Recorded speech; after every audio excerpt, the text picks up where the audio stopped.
रुपए की राशि निर्माण दान में दिया। एक बार जोरदार करतल ध्वनि से स्वागत। वीना जैन, विपुल जैन, साहब परिवार करोल बाग से, इन्होंने भी निर्माण दान में अपना सहयोग प्रदान किया। एक बार जोरदार करतल ध्वनि से सभी दानदाताओं का अभिनंदन करें। आइए बंधु, अब बिना किसी विलंब के सीधे सीधे गुरु चरणों में जुड़ते हैं और निवेदन करते हैं गुरुदेव अपनी मंगलमय वाणी से हम सबको कृतार्थ करें। नमोस्तु गुरुदेव, नमोस्तु गुरुदेव, नमोस्तु गुरुदेव। ओम ओम। सभी लोग अपने दोनों हाथ जोड़ लें और मेरे साथ महामंत्र के स्मरण के लिए अपना मानस तैयार करें।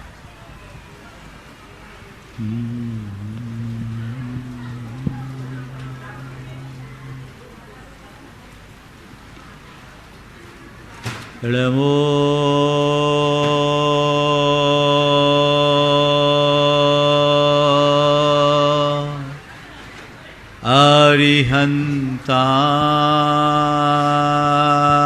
अरिहन्ताणं, नमो अरिहन्ताणं, नमो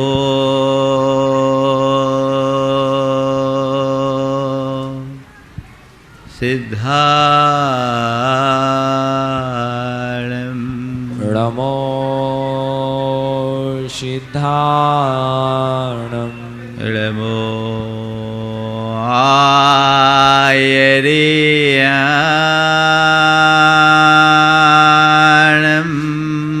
नमो आयर्याणं, नमो उवज्झायाणं,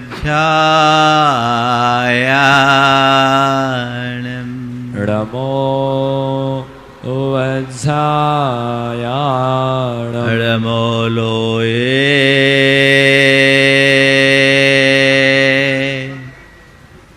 सवशाहुणं, नमो लोये सवसाहुणं, एषो पंचड़मोयारो,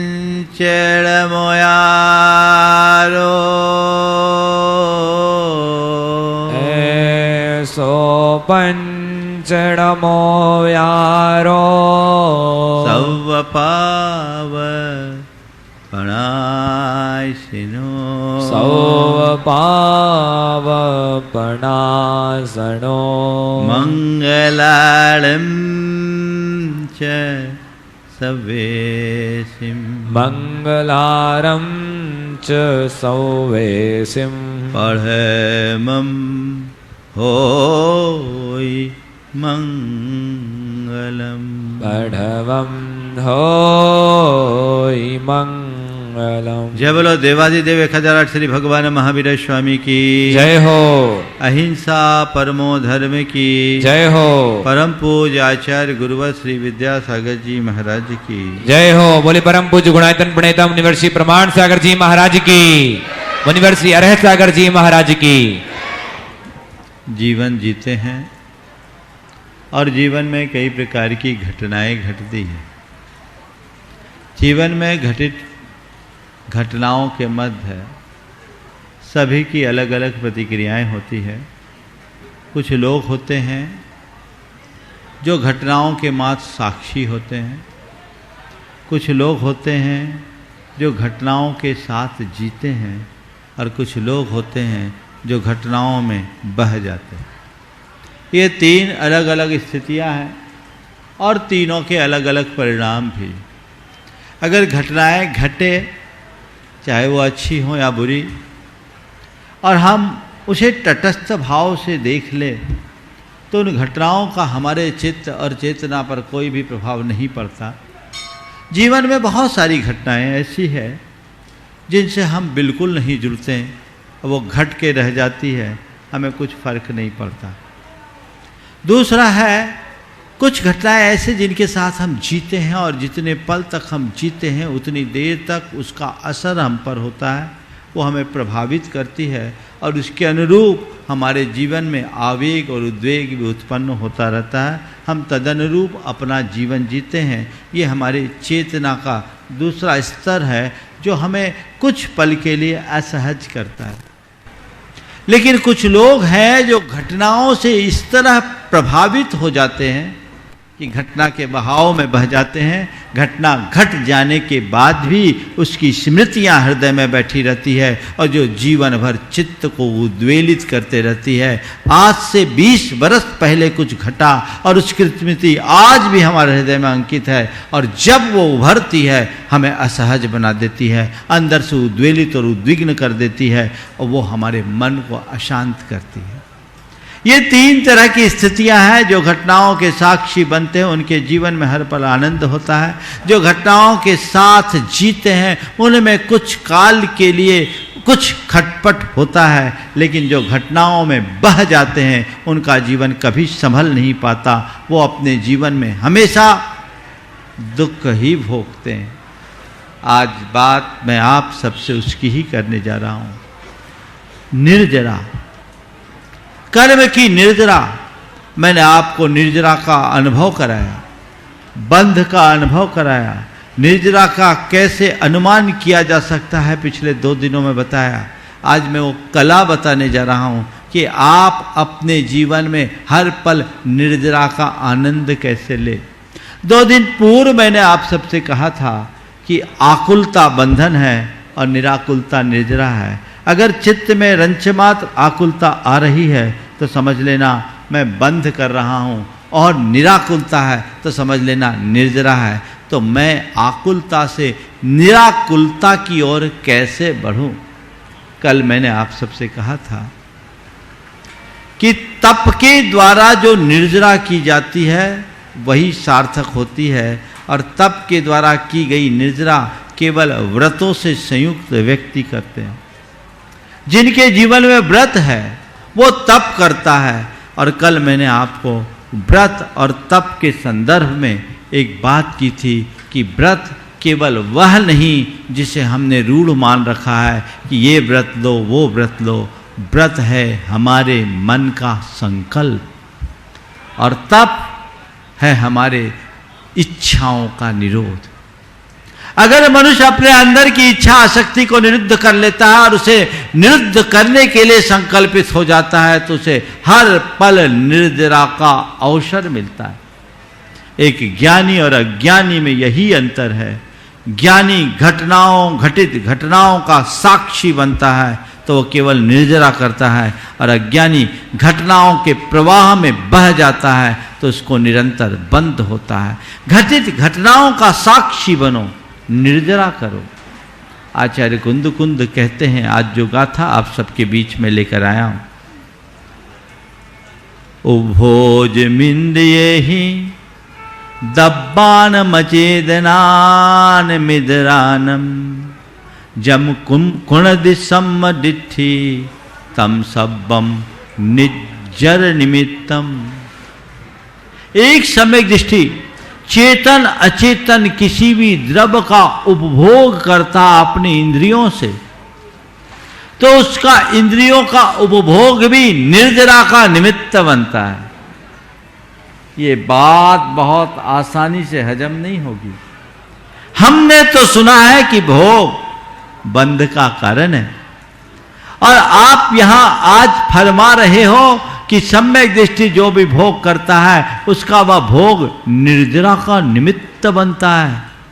हाँ, बनता है, बन सकता है, अगर तुम भी उसमें दक्ष हो जाओ तो। यदि तुम्हारे अंदर इस आसक्ति नहीं है, इच्छा नहीं, स्पृहा नहीं, तो बंध नहीं। तुम्हारी आसक्ति तुम्हें बंध कराती है। जो तुम्हें आकुल करे, जो तुम्हें व्याकुल करे, वह बंध का कारण है। तटस्थ भाव से चीजों को जानो और देखो। मेरे कानों में कोई स्वर लहरी आ रही है, कर्ण का विषय वो बनेगी। कानों तक आवाज आई और गई, मेरा ध्यान उधर खिंच गया और उस आवाज से मैं प्रभावित हो गया, तो मुझे बंद हो रहा है। और कानों में आने वाली आवाज को सुनकर मैंने अनसुना कर दिया तो मेरी निर्जरा हुई। मेरे आंखों के सामने कोई बहुत सुंदर रूपवान व्यक्ति या कोई सुंदर दृश्य है, आंखों का विषय बना, देखा और देखकर रह गया। मेरे मन में उसके प्रति कोई इष्टानिष्ट संकल्प विकल्प नहीं आया, तो मुझे कोई बंध नहीं हुआ, निर्जरा हो गई। लेकिन मैं सामने वाले के रूप पर आकृष्ट होकर मुग्ध हो गया, तो मैं उससे प्रभावित हो गया, बंध हो गया।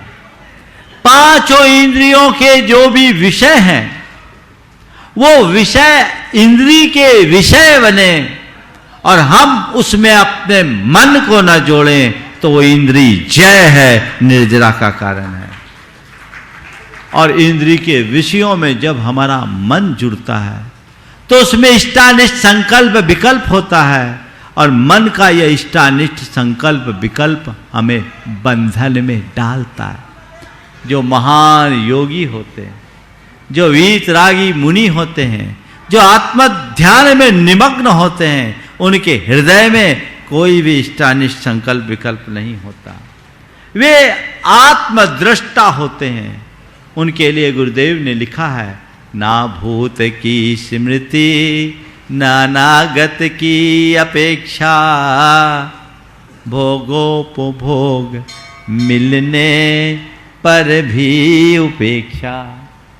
ना भूत की स्मृति न अनागत की अपेक्षा, भोगोपभोग मिलने पर भी उपेक्षा। ज्ञानी जिन्हें विषय तो विष दिखते हैं, वैराग्य पाठ उनसे हम सीखते हैं।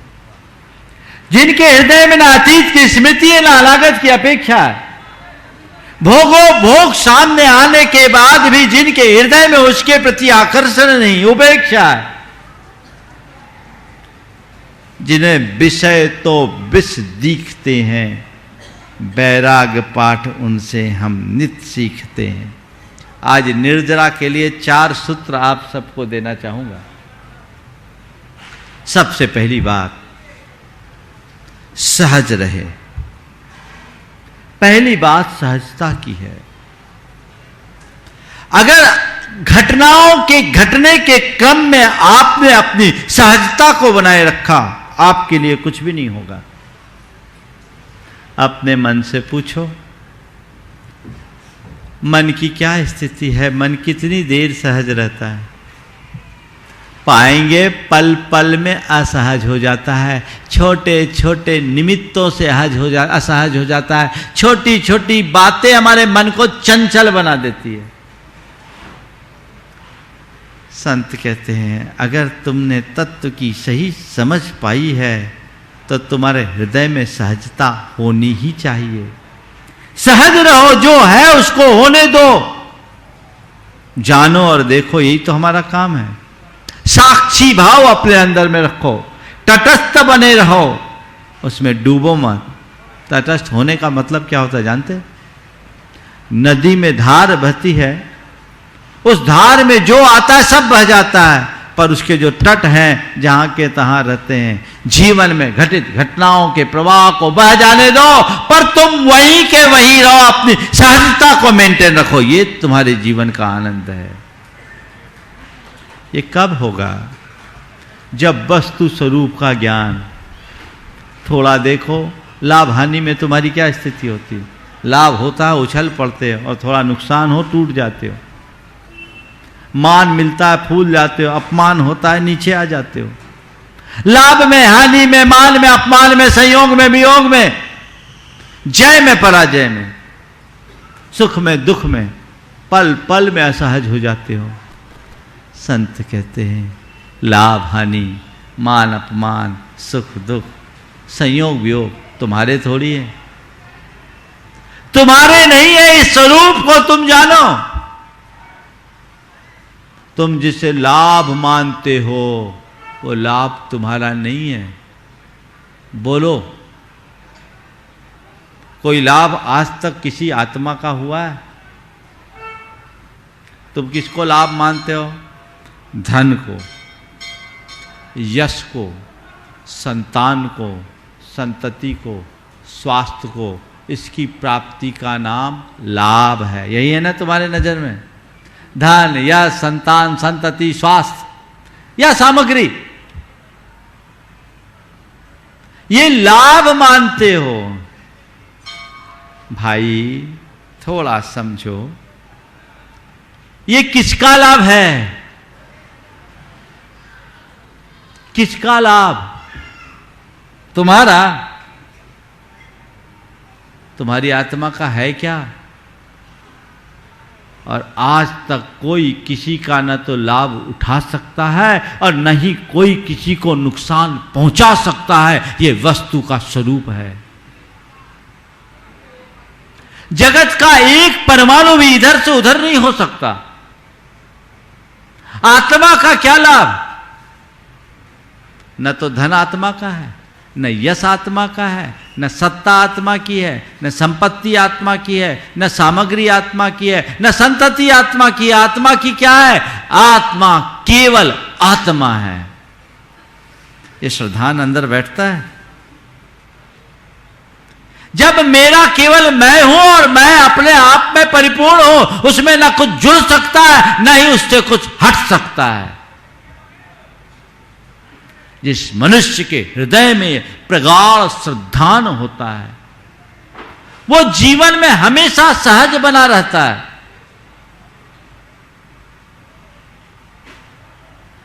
मेरा कुछ भी नहीं है, एक परमाणु भी मेरा नहीं है। अहमिको खल शुद्धो दंसन नान मय्यो सदा रूबी नव्याथि मध्य किंच भी अन्नम परमाणु मित्तम्पि।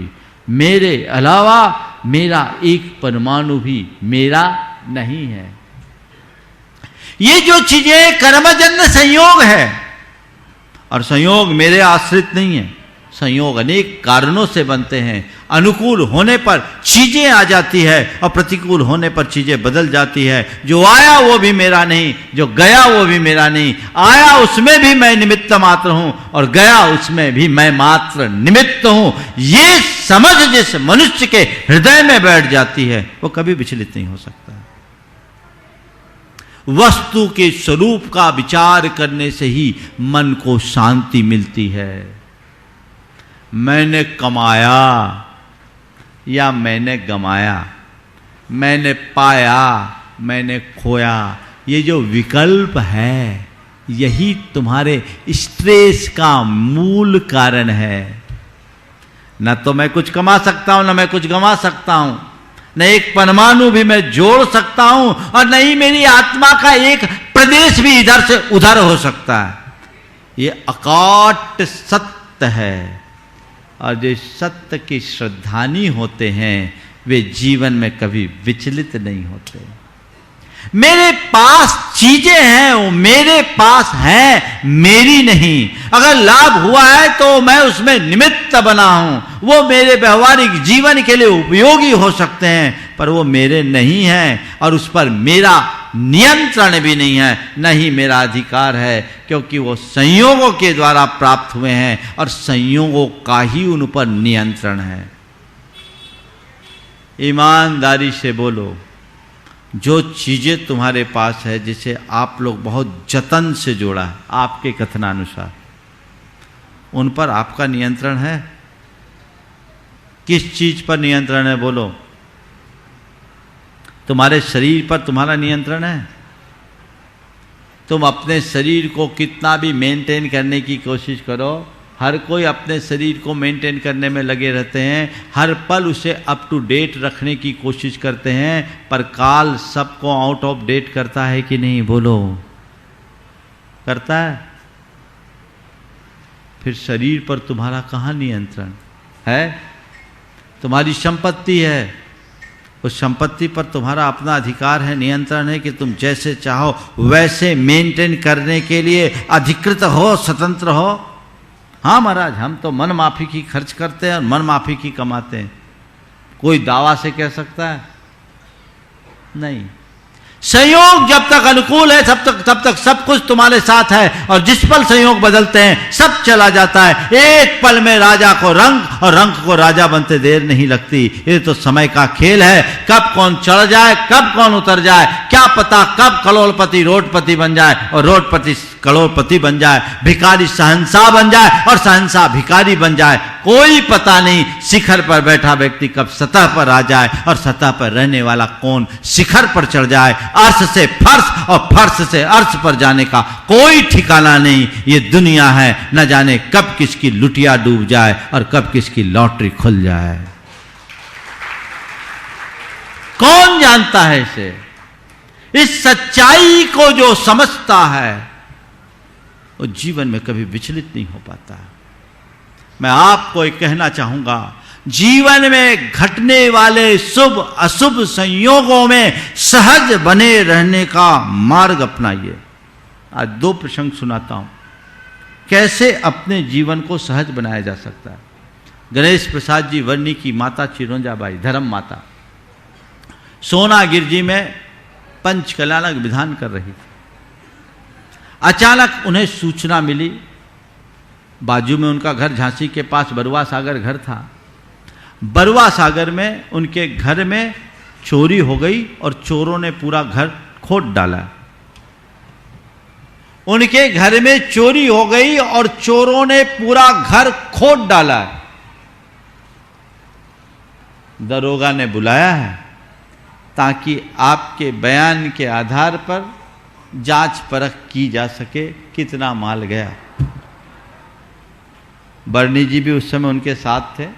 एक पल को सब सकते में रह गए, पर चिरंजाबाई बड़ी तत्वज्ञ महिला थी, वो एकदम सहज बनी रही। उन्होंने कहा, जो जाना था सो चला गया, जो मेरा है सो जाएगा नहीं, और जो गया सो मेरा है नहीं। मैंने ये तय कर लिया, ध्यान से सुनना, मैंने आज ये तय कर लिया है कि चोरी के बाद जो धन मेरे घर में बचा होगा वही मेरे परिज्ञा परिमाण की सीमा है। चोरी के बाद जो धन मेरे घर में बचा है वही मेरे परिज्ञा परिमाण की सीमा है। और अब मैं 2 दिन और रुकूंगी ताकि मेरा रहा सहा मोह भी चला जाए। 5 दिन के विधान के बाद 2 दिन और रुकी, जाने वाला चला गया, अब क्या होगा, बाकी तो फॉर्मेलिटी होगी। और आप सबको सुनकर ताज्जुब होगा, जब वो वापस घर लौटी तो देखा पूरा घर खुदा पड़ा था, पर जहां असली माल पड़ा था वहां चोरों की नजर ही नहीं पड़ी। मैं आपसे पूछता हूं, इस तरह के दुप्रसंगों में आप अपने आप को स्थिर बनाए रखने का मादा रखते हो? रख सकते हो कि नहीं? बोलो, पहले ये बताओ, रखना चाहिए कि नहीं? रखना चाहिए। रख सकते हो कि नहीं? रखते हो। क्यों? क्यों नहीं रखते? क्या वजह है? बस यही हमें अपनाना है। हम लोग दुनिया भर के ठटकर्मों में उलझ जाते हैं। यदि तत्व ज्ञान के साथ जिए तो हमें हमारी सारी समस्याओं का पल में समाधान मिल सकता है। घटना घट रही है, घटने दो। उससे प्रभावित क्यों होते हो? उससे विचलित क्यों होते हो? कई लोग तो पल पल में डिप्रेशन के शिकार हो जाते हैं। बड़ी बुरी हालत है। ये हमारे अंदर का अज्ञान है। इस अज्ञान का निवारण होना चाहिए। सहज बने रहें। मैं दूसरा प्रसंग आपको बता रहा हूं। सन 2015 में जयपुर से महावीर जी के लिए रथावर्तन महोत्सव हुआ, रथ यात्रा चली। उस रथ यात्रा की शुरुआत में 25,000 लोगों की भीड़ थी। गंगवाल साहब उपस्थित थे यहाँ। और रामलीला मैदान से उस रथ यात्रा की शुरुआत हुई। अशोक जी पाटनी, सुशीला जी भी उसमें थे, और वहाँ के गृह मंत्री कटारिया जी वहाँ आए हुए थे। रथ यात्रा शुरू हुई, धक्का मुक्की, भीड़ भाड़ थी। हम लोग चूलगिरी पहुँच गए 5 किलोमीटर।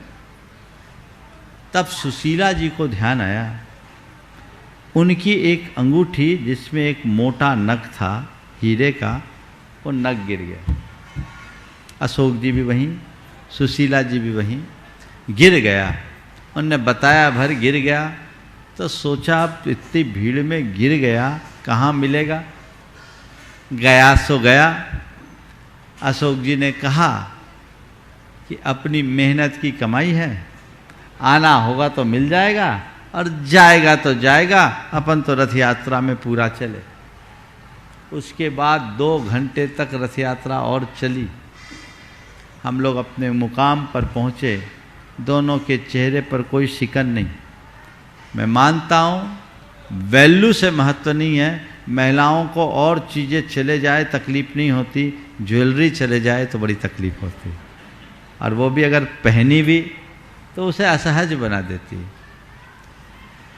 वो बिल्कुल सहज बनी रही। और देखो योग निखार वालों की जो दुकान है वहाँ चौराहे में, वो धूल में पड़ी हुई मिल गई 2 घंटे बाद। ढूंढा, धूल में पड़ी हुई मिल भी गई। अब लोग कितने परेशान हो जाते हैं।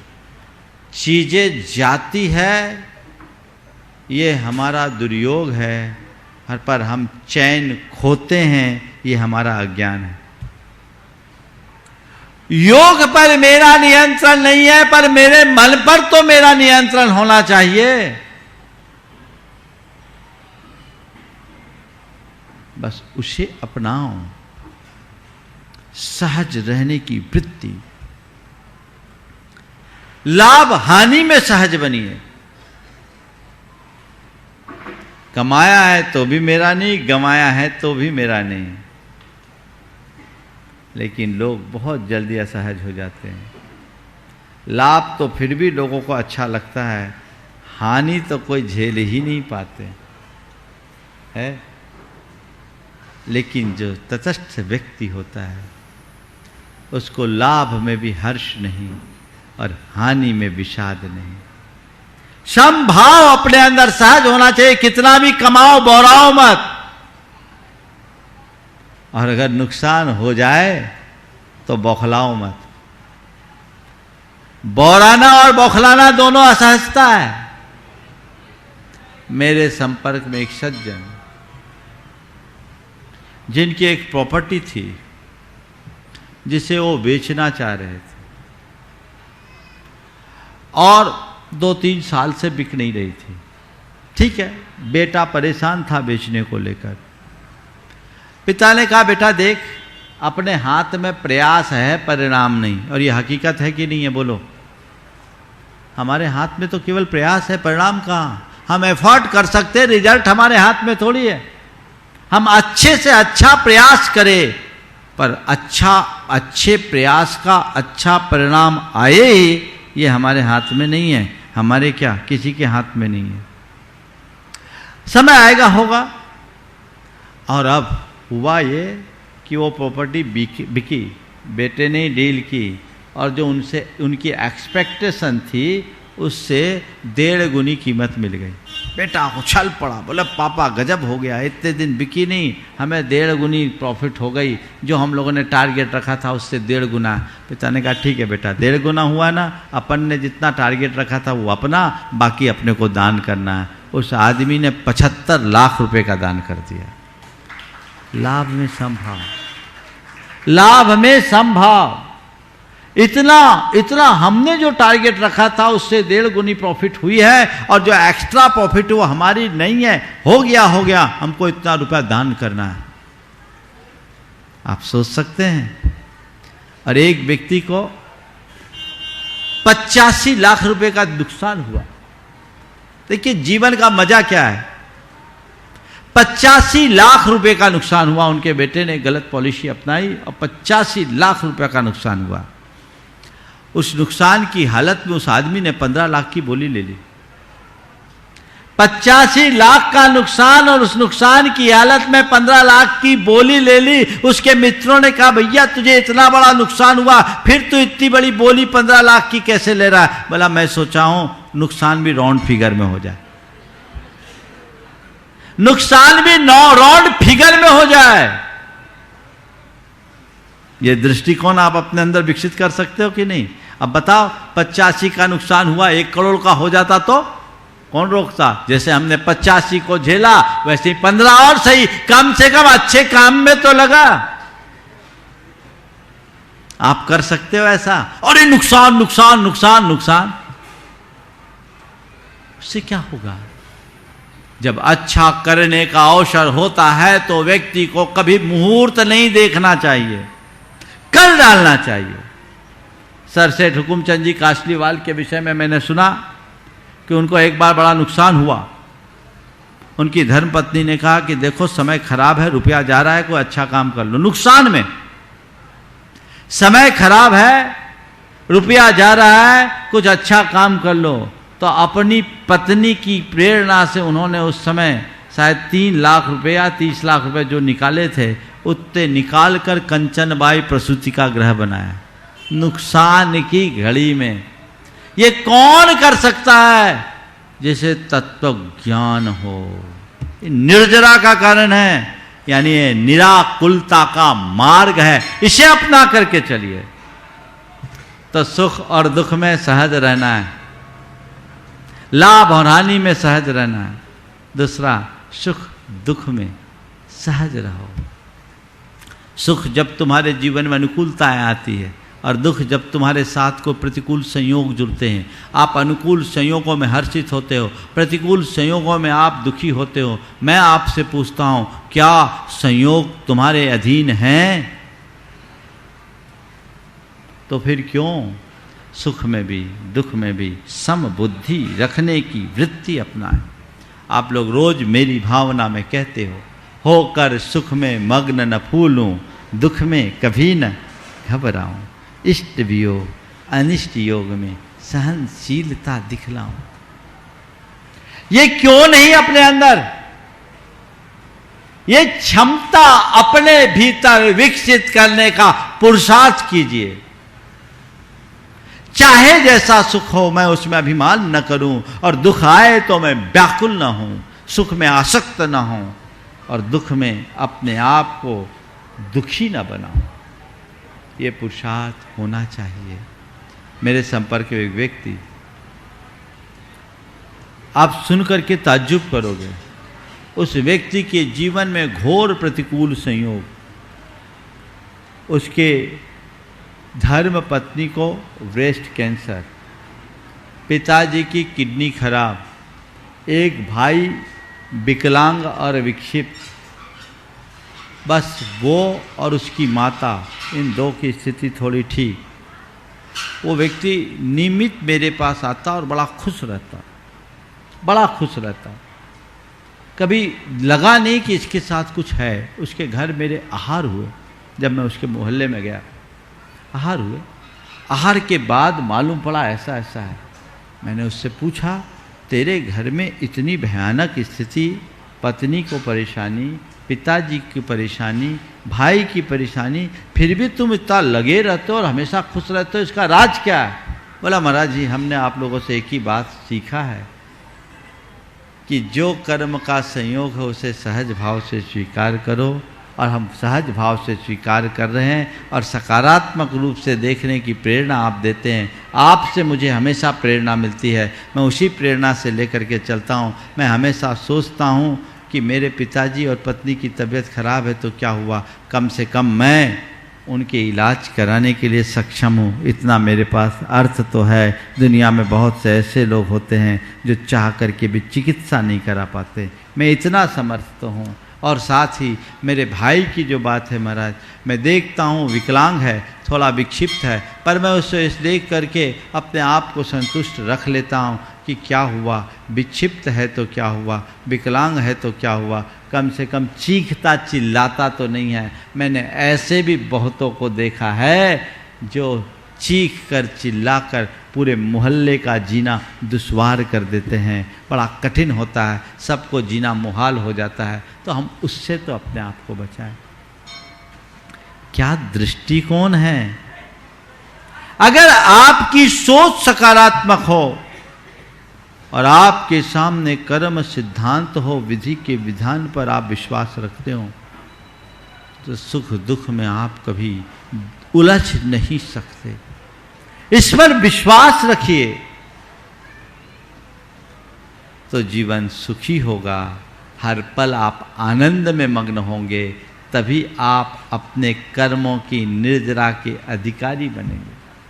संयोग वियोग में सुखी रहो, स्थिर रहो, सहज बने रहो, चाहे जैसा संयोग हो, चाहे जैसा वियोग। अभी इस कोविड के काल में कई लोगों का वियोग हुआ। आज ही सुबह सुबह मुझे एक समाचार मिला, वो समाचार स्तब्ध कर देने वाला समाचार। सागर भागोदे में, भागोदे के ट्रस्टी सागर जैन समाज के वर्तमान के अध्यक्ष, बड़े कर्मठ कार्यकर्ता, डायनामिक पर्सनालिटी वाले व्यक्ति, मुरायतन से भी जुड़े, मुझसे वर्षों से जुड़े, गुरु चरणों के अनन्य अनुरागी राकेश जी पड़रुआ का रात में सोए और सोए ही रह गए, सुबह उठ नहीं पाए। ये सुबह सुबह समाचार मुझे मिला। एक कर्मठ, लगनशील, धार्मिक, व्रती जीवन जीने वाला व्यक्ति, ज्यादा उम्र भी नहीं, 50-55 के आसपास उम्र होगी, चले गया। इस घड़ी में मैं इस मंच से उनके पूरे परिवार को आशीर्वाद देता हूं कि विपत्ति की इस घड़ी में अपना धैर्य बनाए रखें, क्योंकि आना जाना किसी के हाथ में नहीं है। काल बली के आगे बड़े बड़े बाहुबली भी फेल हो जाते हैं, उसके आगे किसी का नहीं चलता। उनका इतना ही संयोग था, वो चला गया। हमें स्वीकार करना होगा। जीवन में न जाने कितने लोगों के साथ ऐसा होता और कब क्या हो जाए कुछ कहा नहीं जा सकता। अगले पल का भरोसा नहीं। सर्वे संयोगः विप्रयोगान्ता, हर संयोग वियोग में है, संयोग के साथ वियोग जुड़ा हुआ है। कब क्या घट जाए कुछ कहा नहीं जा सकता। तो हमें वियोग को हम टाल नहीं सकते, पर वियोग से विचलित होने से तो हम बच सकते हैं, क्योंकि मेरे हाथ में नहीं है। एक वाक्य अपने हृदय में हम अंकित कर लें, सर्वे संयोगः विप्रयोगान्ता, संयोग वियोग में है। चित्त बोझिल नहीं होगा, आप उसे सहजता से स्वीकारने में समर्थ हो जाओगे। मोह भाव जब हावी होता है तो व्यक्ति रो रो के आधा हो जाता है, अंदर से टूट जाता है। लेकिन जिसके अंतरंग में ज्ञान भाव होता है, वो कहता है मेरा और सामने वाले का ऐसा ही संयोग था, हम क्यों विचलित हों। एक किसान का जवान बेटा तालाब में डूबकर मर गया, 25 साल का जवान बेटा। किसान उस समय गांव से शहर की ओर गया हुआ था, घर में उसकी केवल पत्नी थी। उसको सूचना दिया गया और उसकी लाश को घर में लाया गया। पत्नी ने अपने जवान बेटे के लाश को देखा, एकदम स्तब्ध सी रह गई। स्थिर मुद्रा में उसने आकाश की ओर देखा, मुख से कुछ बुदबुदाया और बेटे को घर के आंगन में ही लिटाकर एक चादर उड़ा दिया और दरवाजे पर अपने पति के आगमन की प्रतीक्षा में बैठ गई। 3 घंटे बाद पति लौटा। पति अंदर प्रवेश करे उससे पूर्व उसने कहा कि भीतर जाने से पहले एक सवाल का जवाब दो। बोले क्या? बोले किसी ने हमें कोई धरोहर दी और वो वापस मांगने आए तो हमें क्या करना चाहिए? बोले सहर्ष लौटा देना चाहिए। किसी ने हमें कोई धरोहर दी, वो वापस मांगने आए तो हमें क्या करना चाहिए? बोले सहर्ष लौटा देना चाहिए। कहा चलो। आंगन में लाई, देखा बेटा लेटा हुआ है, चादर उठाई, देखा मृत बेटे का शव पड़ा है। पत्नी ने बेटे की ओर इशारा करते हुए कहा आज से 25 वर्ष पहले कर्मों ने हमें यही धरोहर सौंपी थी, आज वो वापस मंगा लिया है, बोलो हमें क्या करना है। आज से 25 वर्ष पहले ये कर्म ने हमें धरोहर समझी थी, सौंपी थी, आज वापस गया, चला गया, हमारा क्या गया। हम तो केवल उस धरोहर को संभालने वाले कस्टोडियन हैं। न धन तुम्हारा है, न जन तुम्हारा है, न तन तुम्हारा है। बस इतनी सी समझ अपने मन में बन जाए तो कभी दुखी नहीं होगे। तो लाभ में, हानि में, संयोग में, वियोग में, सुख में, दुख में और मान में, अपमान में जो समता रखने की क्षमता रखते हैं वे ही अपने जीवन का आनंद ले पाते हैं। और यही निर्जरा का मंत्र है। तुम्हारे लिए कोई कुछ भी बोल दे, मान करे तो प्रभावित ना हो, अपमानित करे तो प्रभावित ना हो, तारीफ करे तो प्रभावित ना हो, टिप्पणी करे तो प्रभावित ना हो। अपने आप को तटस्थ बनाए रखो, आपको निर्जरा होगी। देखिए, मैं आपको निर्जरा का एक रास्ता बताता हूं। आपको कोई अपशब्द कहे, आप विचलित होंगे? क्यों? आपने उस अपशब्द को पकड़ लिया और आपने आप जो नहीं है वो मान लिया, इसलिए चीज़ों को पकड़ लिया, ये बंद हो गया। और आपसे किसी ने कुछ अपशब्द कहा और आपने उसे इग्नोर कर दिया, सुना नहीं, अनसुना कर रहा, इससे क्या हुआ? आप तटस्थ बने रहे, आपके मन में क्षोभ नहीं आया, यानी निर्जरा हो गए। सीधा सीधा गणित। घटनाओं से प्रभावित होने वाले बंद करते हैं और घटनाओं से तटस्थ बने रहने वाले मुक्त होते हैं। हमें मुक्ति चाहिए तो जीवन में घटित घटनाओं के प्रति तटस्थ बने रहने का भाव जगाइए। समय आप सबका हो गया है, यहीं पर विराम। बोलिए परम पूज्य आचार्य गुरुवर श्री विद्यासागर जी महाराज। इस कार्यक्रम के पुण्यार्चक थे श्री रमेश सरावगी, श्रीमती किरण सरावगी, श्रीमती जयश्री सरावगी, श्री अनिल सरावगी, श्री ऋषभ कुमार सरावगी, श्रीमती ऋषा सरावगी, श्री मयंक सरावगी, श्रीमती शैली सरावगी, श्री उमंग सरावगी, कुमारी पल्लवी सरावगी एवं श्री शुभम सरावगी, सरावगी उद्योग प्राइवेट लिमिटेड एवं सरावगी ग्लोबल प्राइवेट लिमिटेड।